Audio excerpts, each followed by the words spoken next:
नमस्कार साथियों, आज हिंगलाज जयंती है। हिंगलाज माता का मंदिर पाकिस्तान के बलोच में हिंगोल नदी के पास हिंगलाज क्षेत्र में पर्वत के ऊपर एक गुफा में स्थित है। यह 51 शक्तिपीठों में से एक है और इसके पीछे जो प्रसंग है, इसके पीछे जो कथा है वह इस प्रकार है कि देवी सती व उनके पति भगवान शिव को देवी सती के पिता ने अपने यज्ञ में आमंत्रित नहीं किया था, मगर देवी सती ने अपने पति से जिद करके इस बात की अनुमति प्राप्त कर ली कि मैं वहां पर जाना चाहती हूं।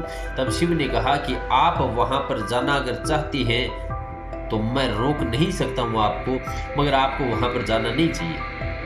देवी सती फिर भी इस बात को लेकर अड़ी रही तो शिव जी ने उनको अनुमति दी और वह वहां पर अपने पीहर में चली गई, अपने पिता के घर चली गई। वहां पर उनकी किसी भी प्रकार की आव भगत नहीं हुई, किसी भी प्रकार से उनको कुशल क्षेम नहीं पूछा, उनका मान सम्मान नहीं किया।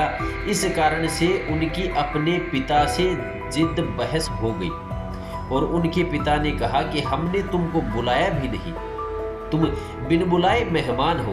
और इन तीखे व्यंग्य जो शब्द जो बाण हैं, इनसे दुखी होकर सती ने आत्मदाह कर लिया, अपने पिता के हवन कुंड में कूदकर अपना जीवन समाप्त कर दिया।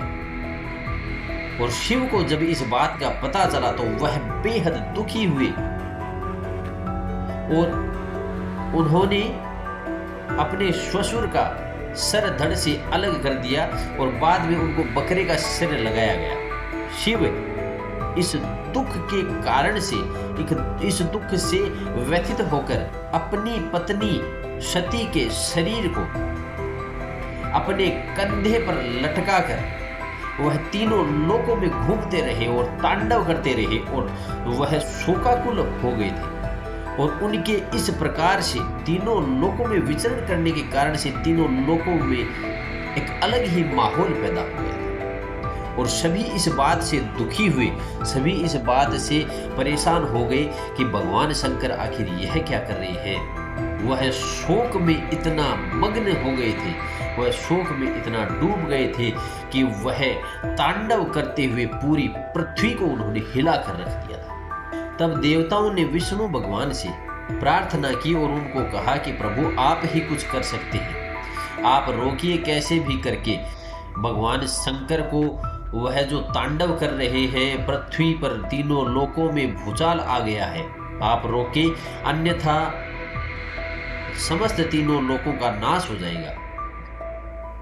तब विष्णु जी ने उपाय करके अपने चक्र से, सुदर्शन चक्र से सती के शरीर के धीरे धीरे टुकड़े करने शुरू किए और उनके शरीर को 51 टुकड़ों में विभाजित कर दिया। और उनमें से एक टुकड़ा जो सिर का जो हिस्सा था वह हिंगलाज में गिरा, हिंगलाज क्षेत्र में गिरा।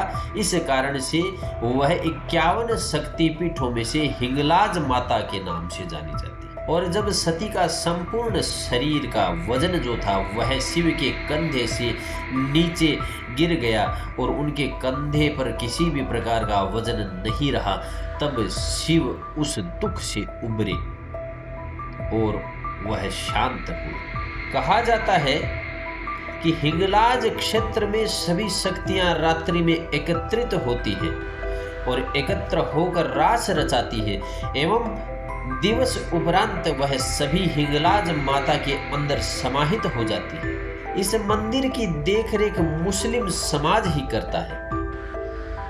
पाकिस्तान में हिंगलाज माता को नानी देवी या नानी माता भी कहा जाता है और मुस्लिमों में नानी देवी की यात्रा को नानी का हज भी कहा जाता है। मुसलमान इसे नानी पीर के नाम से भी जानते हैं। राम ने जब रावण का वध किया था तब उन्होंने ब्रह्म हत्या के पाप से बचने का उपाय जब ऋषियों से पूछा तो ऋषियों ने कहा कि आप हिंगलाज क्षेत्र में जाओ और वहां पर यज्ञ करके कबूतरों को दाना चुगाओ।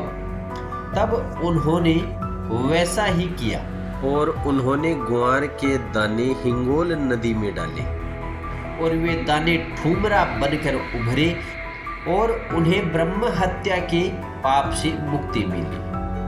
मुगलों ने जब आक्रमण किया तब उन्होंने भी इस मंदिर को तोड़ने का प्रयास किया था, मगर वह अपने इस प्रयास में नाकाम रहे और हिंगलाज माता के इस मंदिर को स्थानीय हिंदुओं व मुसलमानों ने बचा लिया। और फिर जब भारत और पाक का बंटवारा हुआ तो हिंगलाज माता का मंदिर है वह पाकिस्तान में चला गया।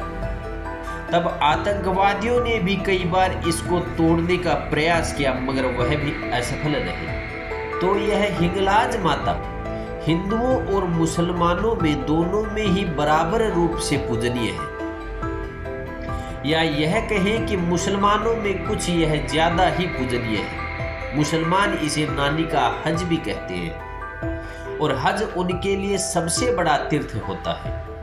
इस कारण से उनके लिए भी यह स्थान बहुत ही पूजनीय है, बहुत ही मान्यता वाला है। धन्यवाद साथियों।